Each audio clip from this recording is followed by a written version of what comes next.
Hello, everyone. It's Mega Champ again. We interrupt my end of the year stuff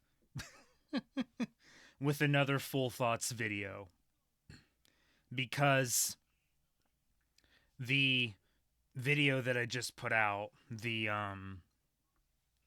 my personal Game of the Year special awards, I recorded last night, and of course, because why would this not happen and why would this not be the case? I finished the game that I said was still ongoing and I was currently playing last night, and I got the platinum in it.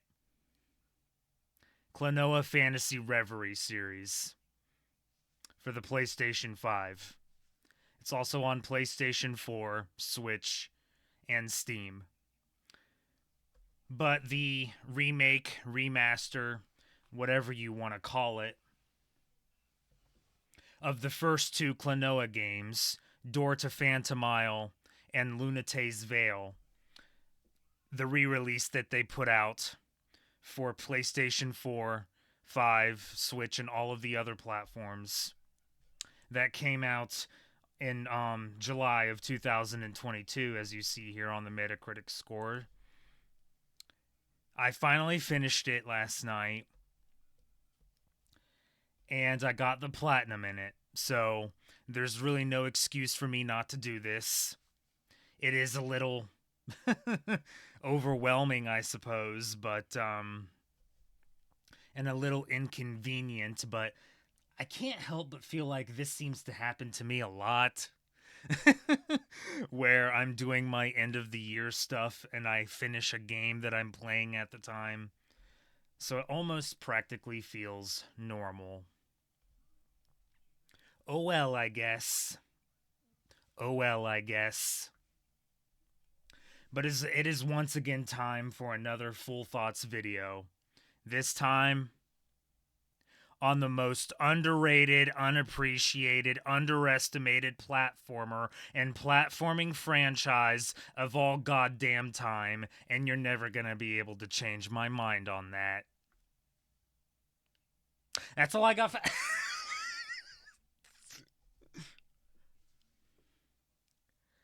So, as we all know, as usual, as per normal, this is just my personal feelings, experiences, thoughts, and opinions on this games.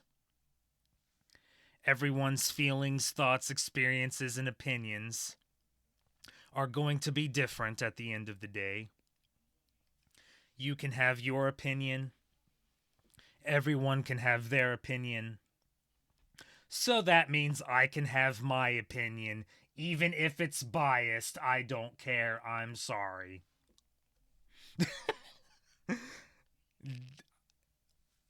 I'm guessing you can kind of already see the point here. Either way, it's going to be really hard for me to talk about the story of this game, but I'll do it to the best of my ability. The story of the games, the characters of the games, the world of the game where the games take place, the graphics, and the gameplay. Not much else to really say here. Not much else for me to stall about here. Not much else to really say in general.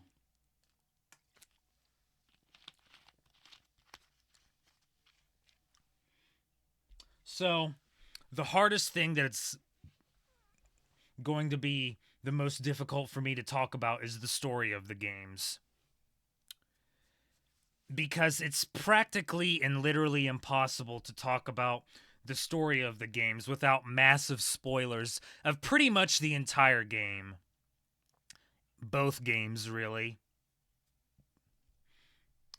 But I'll do my best. It starts innocently enough in the first game. You play as a cute animal character once again. Come on, it's cute. Don't tell me it's not. Who finds a ring, who has a little spirit in it. And then, shit kind of goes down, and you pretty much go on a world-saving adventure. In the first game, you try to prevent nightmares from consuming the world, kind of like darkness. I hate the Kingdom Hearts comparison, trust me. I don't particularly like comparing stuff to that either, but it is kind of similar to that. I mean, there's no Heartless, but it's kind of similar to Darkness from Kingdom Hearts. In the second game, it's kind of similar. The character, Lolo and Popka, also have to save the world, but this time to prevent a Bell of Chaos from appearing in the world and spreading what did you expect in the world.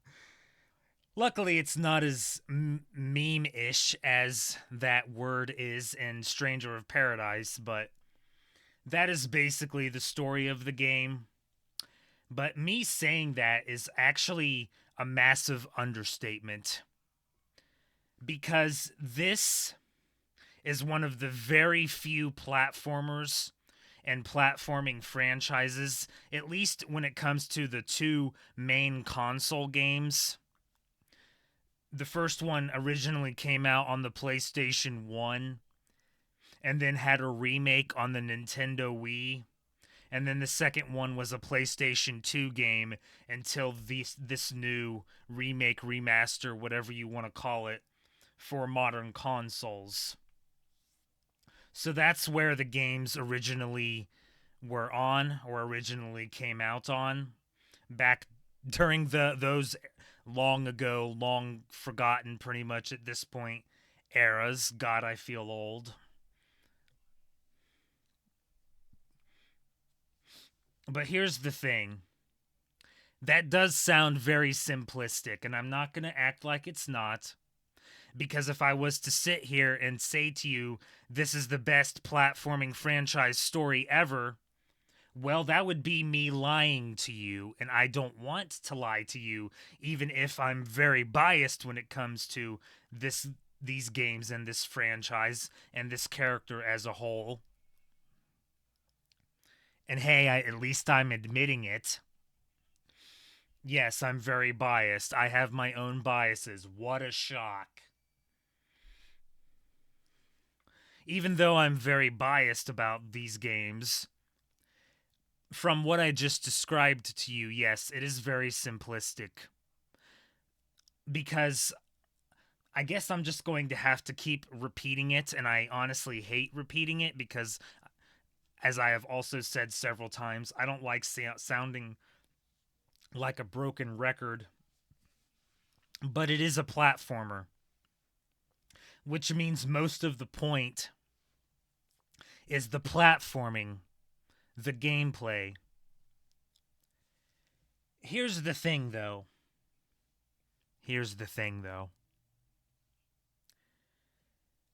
For me personally,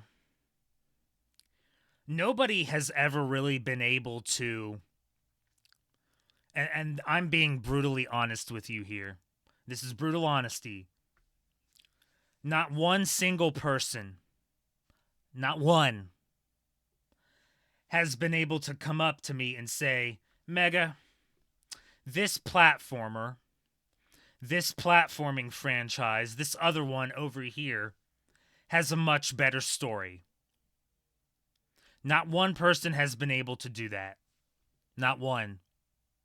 Now, obviously, I have not played the Jak and Daxter franchise in games, which I would if they put out the 3 games again on modern consoles.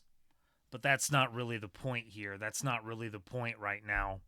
I don't really know the story of that game or anything about those games in that franchise in general. I have heard things, and I have heard about them, that the story is a little simplistic in the first game, but gets very serious and very dark afterwards. However, I have also seen other people say that the story is not that great after the first game. So I've heard a bunch of different things from different people about Jak and Daxter. So I don't really know. I would have to experience those games in that franchise for myself, which again, I would and I will if they re release the games on modern consoles, but they still haven't yet. So, unless someone wants to educate me that is actually knowledgeable and thinks they are unbiased, which most people really aren't, unless you feel you are knowledgeable enough to educate me on those games and that franchise, this has and continues to be and potentially always has been games with a story that not one person has been able to come up to me and say that this platformer or this platforming franchise has a better story. I mean, Sonic games are obviously a thing, but most of the time, let's be honest here, other than the first two adventure games, Adventure and Adventure 2 Battle, most of the Sonic games have had very simplistic stories that have not really stood out all that much and have not really been all that emotional with emotional investment. So there are always going to be different kinds of arguments and different kinds of people who are obviously going to say this story is better, that story is better, etc., etc., etc. I am 35 years old. I'm 5 years away from that dreaded 4-0. I am 35 years old, and there has still not been one single person who's been able to say this platformer franchise or this platformer story is actually good or is better than the story of the Klonoa games. Yes, they're very simplistic at first. That is the key word here. Okay? At first. The more you go, the longer you continue, and especially when you get to around near the end of the games, when certain characters hint at things and other characters that aren't in this picture, so I can't for the second game, so I can't point at anything for the second game, but hint at things and then the reveal happens. Now, here's the thing. I have played these games more than enough times to the point where I've pretty much become numb to it, and you could make an argument about that in its own right. But at the end of the day, the way both games end, here's a hint. If you think it's just all happy-go-lucky, yay! You have another thing coming. You have another thing coming. Very emotional. Very depressing. The first game, remember, it came out originally on the PlayStation 1. During that era. Has things happen in it that at the time, during the PlayStation 1 era, was probably the most emotional. You could even go as far as to say depressing or really sad, basically. And really dark, shockingly, things that no other game was doing at the time. In any way whatsoever. Shockingly dark at the time. And top it all off, when the first game initially came out on the PlayStation 1, it was an E-rated game. Do you know what the age range for the what the E-rated games are for? I mean, they did eventually introduce E10 plus for ages 10 and up, but at the time, E meant literally everyone, which means any age. Keep that in mind. Any age. Any age.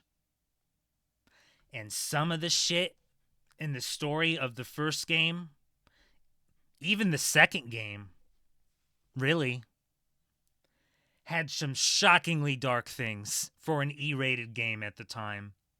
That there is no chance in hell they'd be able to get away with it now. Because nobody wants to push the boundaries. Oh, you can't talk about death. Don't talk about death. Yeah, okay, sure. Even though, it's a part of life. I'd better stop before things tumble into the shoot range.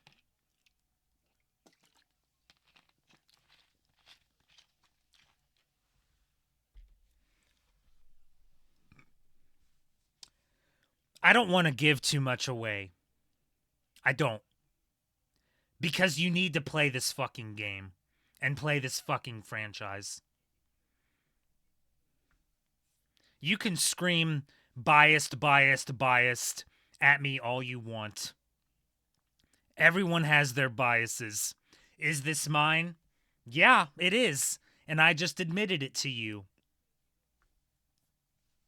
But if you want to look at it objectively, for me personally, the story of these two games, especially the first game at the end, and even the second game to a degree, because it's practically similar, is one of the best stories of any platformer or platforming franchise. But this is why. This is just my own personal thoughts, feelings, and opinions on this. It's just how I feel. If you don't believe me, that's fine. But unless you actually play the game for yourself and experience it for yourself and see it for yourself, you can't really say, "Oh, you're biased."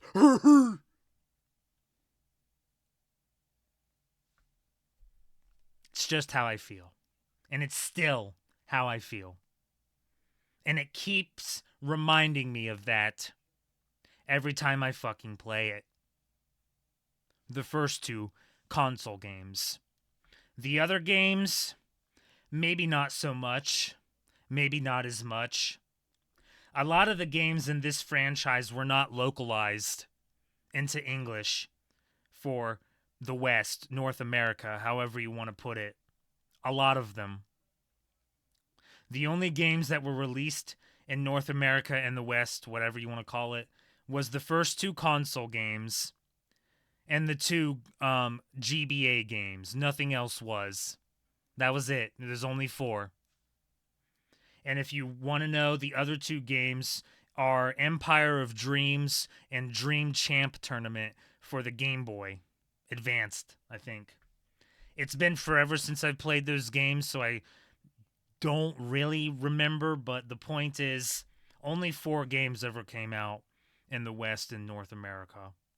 And other than the 2 sort of Game Boy games, the 2 main console games, for me personally, still has the best goddamn story of any platforming franchise. I'm sorry. It's just how I feel. It's just how I feel. It's just how I feel. I'm sorry. I'm sorry. It's just how I feel. Characters. Well, what the name of the game? Klonoa Hupo is in the first game, Lolo Popka. Other characters include Joka and Gaudius, antagonists in the first game, and Leorina and Tat, antagonists, sort of, in the second game, which are not on this picture. Characters are great, really cute, love them, want to hug them, want to save them from scam. Character development is great as well, especially for Klonoa, the Dream Traveler. That's very important. That's literally his title. And the sad part is it's still never really been explained to us what that means. It's been implied that it means he can travel through dreams. It's literally in the name. Kind of similar to Knights from the Sonic franchise.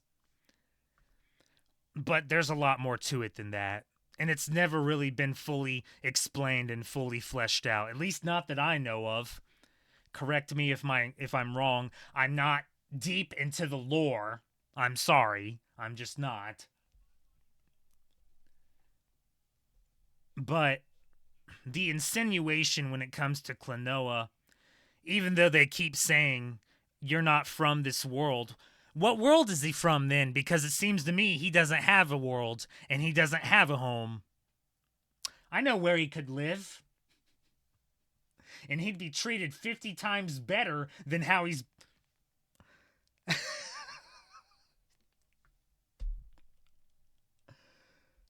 The characters are great. They really are. Some of the character development is actually pretty decent as well. All of the characters are pretty decent. The villains are... If there's one negative thing that you want me to say, or if I'm forced to say, is that the villains are kind of meh.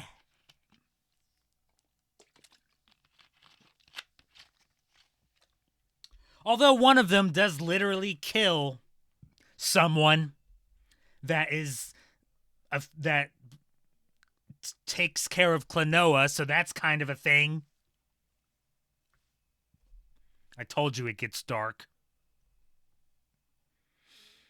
So they are threatening, but they're still kind of meh, if you ask me. That's just how I personally feel, but the villain in the second game is a little bit better, and then something else is revealed at the end of the second game that, oh boy. So the villains are a bit better in the second game. The villain in the first game just ends up being a secret evil, basically, or a secret evil and an egg that the other villain is trying to revive, hatch from the egg.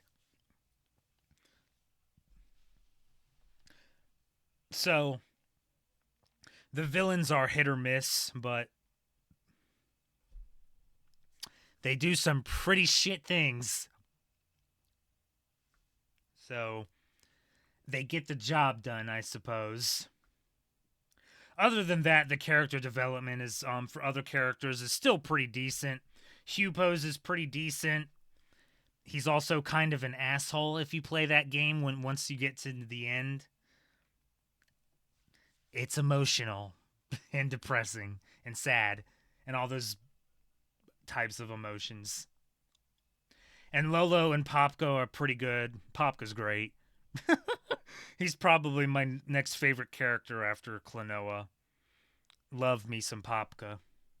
And Lolo has actually pretty decent and shocking character development. Take a wild guess of what Klonoa's romantic interest is. I swear, why do they... Never mind.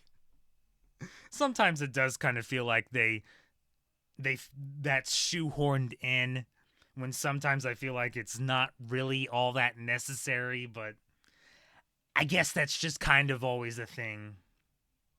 Or at least it was for a lot of early platformers and even late platformers, but maybe not so much nowadays, but...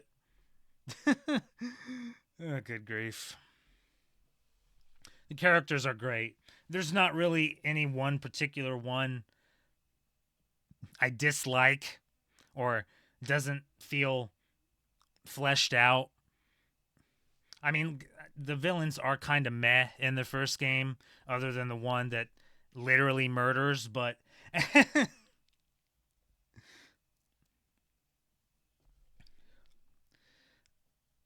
they're there as your threat. It's more of a threat in the second game, like I said, but there's not really anything negative for me to say about the characters. But it is a platformer, a cutesy platformer, so the point is kind of for the characters to be cute. Let's be honest. Let's be honest now. So, yeah. The world of the game, for the first game, it's Phantomile, literally called Door to Phantomile. The second game is Lunatea, literally called Lunatea's Veil. So the name of the world is in literally the title of the game.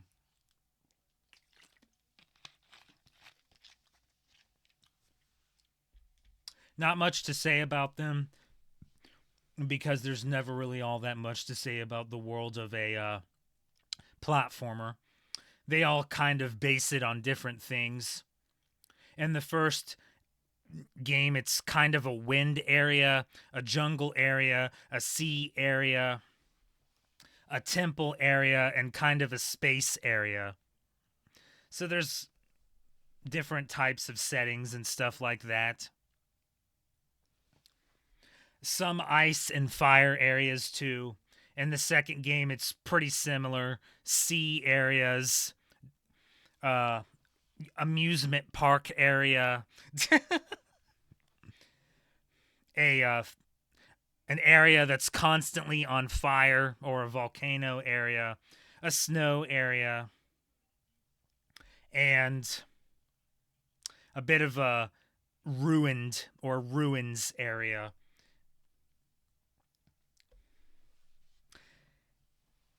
Yes, I managed to remember them all this time. They stand out a bit more. Well, that and the fact that these games are a lot shorter, so it's easier to remember. The worlds are fine. I mean, this kind of stuff is never really about the worlds themselves. Again, it's more about the gameplay and the characters and stuff, but they fit. They accomplished what it needed to accomplish. I liked them. I liked them both, really. Not really more one over the other. The second, Lunate probably was a bit more interesting, but mostly because there's like four kingdoms, and you have to visit the four kingdoms. So I like the worlds of the game. At least that's just how I feel. It's a platformer, not much else to say. Um, I'm not really gonna say all that much about graphics and gameplay. I mean, the graphics is kind of a cutesy, cartoonish like style, upgraded from um, the originals. The Wii remake had its own sort of issues and problems, mostly with the English voice acting. Although most of the English voice actors in the Wii remake were decent, except for Klonoa's, because of course that was the one they fucked up. But they did the right thing, and that's by not doing that again. The graphics are fine. They're similar to the original games, except, upgraded, redone, whatever you want to call it. Looks a lot better. I wouldn't say plays a lot better. But the second game looks so damn good. The second game is just a massive improvement overall when it comes to these games in general, but first game's great too. It's not that it's not. They're both great. The cutesy cartoonish art style works. For the platformer it works. It's mostly 2D. It's a bit more 3D in the second game, but still mostly 2D. Great. Love it. Don't need anything else. The graphics work.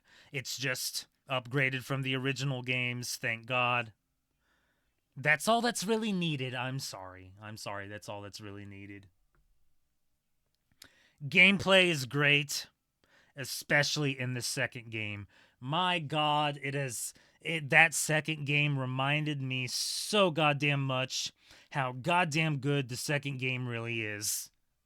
My God, that second game, so good, so fun. 3D-ish parts.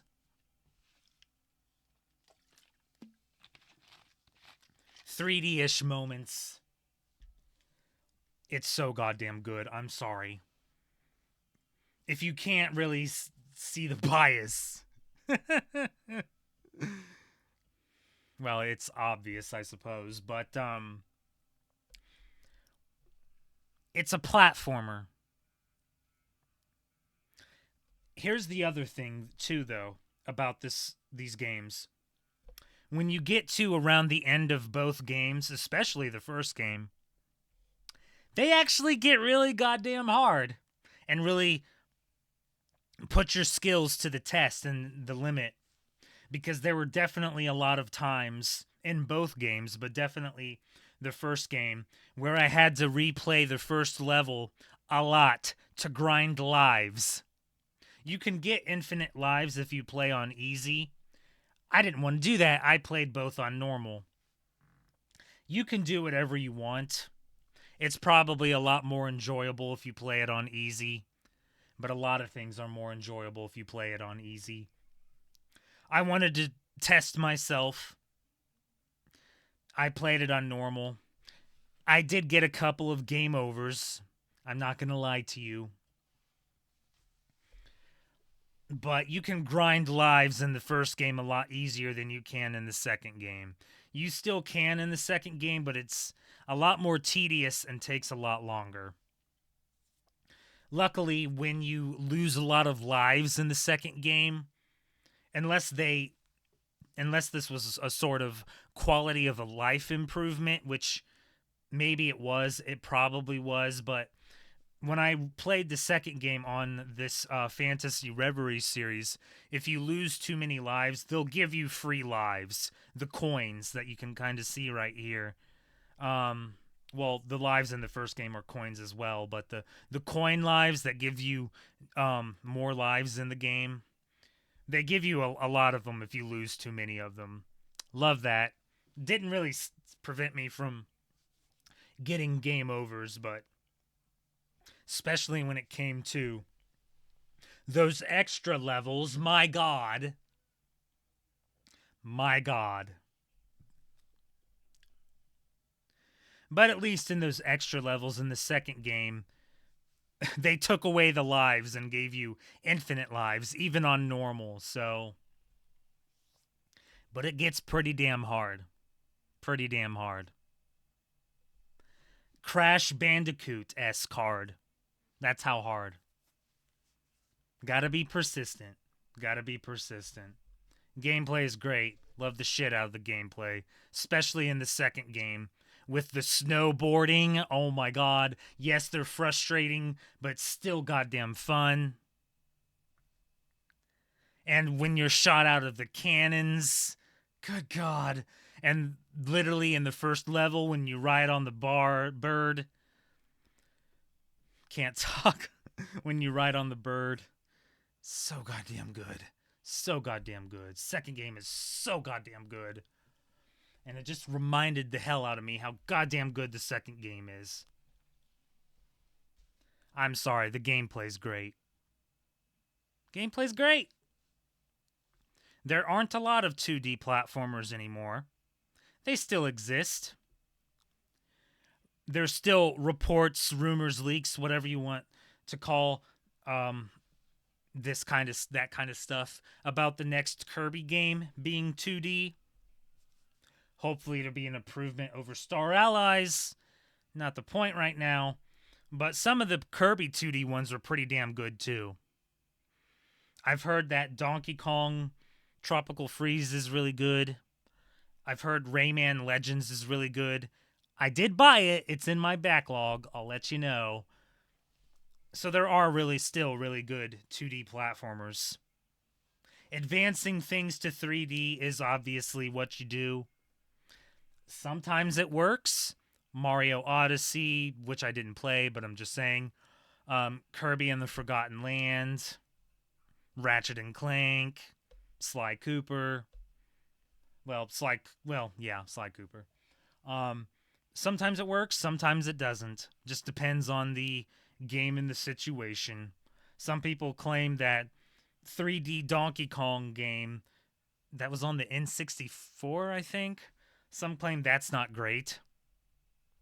Some people claim that Star Fox Adventures game is not great either, but I've heard people say it's great and I've also heard people say it's shit. So mixed opinions on that one, but those are the examples that immediately come to mind when it comes to sometimes going 3D being good and sometimes going 3D being bad. But there's always going to be a place for 2D platformers. So, point is, the gameplay of this game is fucking great. I'm sorry. It's just so goddamn good. So goddamn fun. Frustrating at times, yes. Especially if you're like me and you have to. And you're trying to get the platinum, which requires you to get all the bubble collectibles. There are gem collectibles called Dream Crystals. Thank God the platinum didn't require that. I would have never been able to fucking get it if it required the Dream Crystals. But the bubble collectibles is what you need to get all of for the platinum, thankfully. And completing the extra levels. And here's the thing about that. When I managed to do it, obviously, because I just said I got the platinum. That was actually the first time I actually ever did it. The time that I played the number of times that I've played the Wii remake and the PlayStation 2 games and even the GBA games for that matter, I never managed to get all those kinds of collectibles ever. Ever. So, I'm proud of myself because I finally managed to do it. I kind of figured I'd be able to. It's not the worst kind of collectible, that's for damn sure. Especially when you compare it to that goddamn Crash Bandicoot 4, but or even the Spyro games for that matter, but which can be very challenging and frustrating as well. Reignited trilogy, I mean. Or even the Crash Insane trilogy, which I still managed to get all of the gems in, except for the speedrunning gem in the third game. That's how persistent I was for those games. So I even managed to do that. Had to literally ignore all that for the fourth game for obvious reasons, but God, I'm glad I finally managed to do that. So, yeah. There you go. Not much else to really say. That was the story of the game. Great. Still the best story of any platformer I've ever played or platforming franchise. Nobody has still been able to tell me anything differently. Characters are great. Great character development, honestly. Cutesy. It's kind of the point. Worlds are great. They fit, so it's really all that matters. Different types of environments like other platformers. Graphics are fine. If it's just upgraded from the original games, so that's really all you need. And the gameplay is fantastic. So, yeah.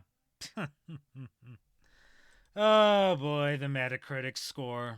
Oh boy.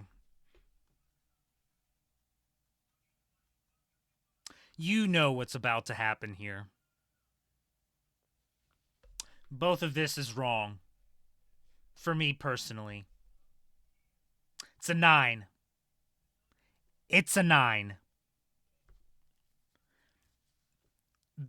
For the second game, I'd go as far as to say a 9.5 or a 95. That's how damn good it is. Overall, for me, okay, just me, it's a 9. It's a 9.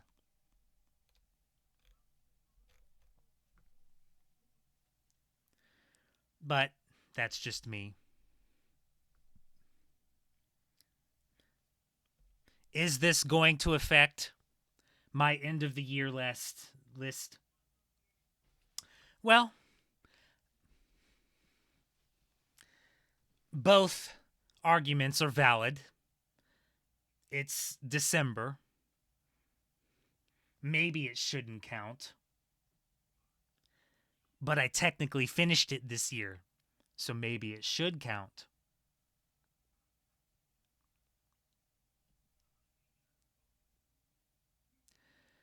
The bias argument, the throwing that I'm biased at me constantly, is going to happen no matter what I do, especially when it comes to this game.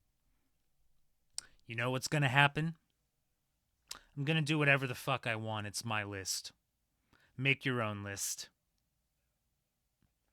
Because this franchise deserves all the fucking love in the world. And then some. And it deserves a new game. It's never gonna fucking happen. Because we're dealing with SAO simping, anime game making, fighting game making, anime fighting game making fucking assholes. You knew that was coming. But it deserves a new game. It was literally number 1 on Steam. For the entire month it came out. They will not release sales data because they know it did well and they don't want to admit it. But you know, these fucking SAO... I stopped myself, see?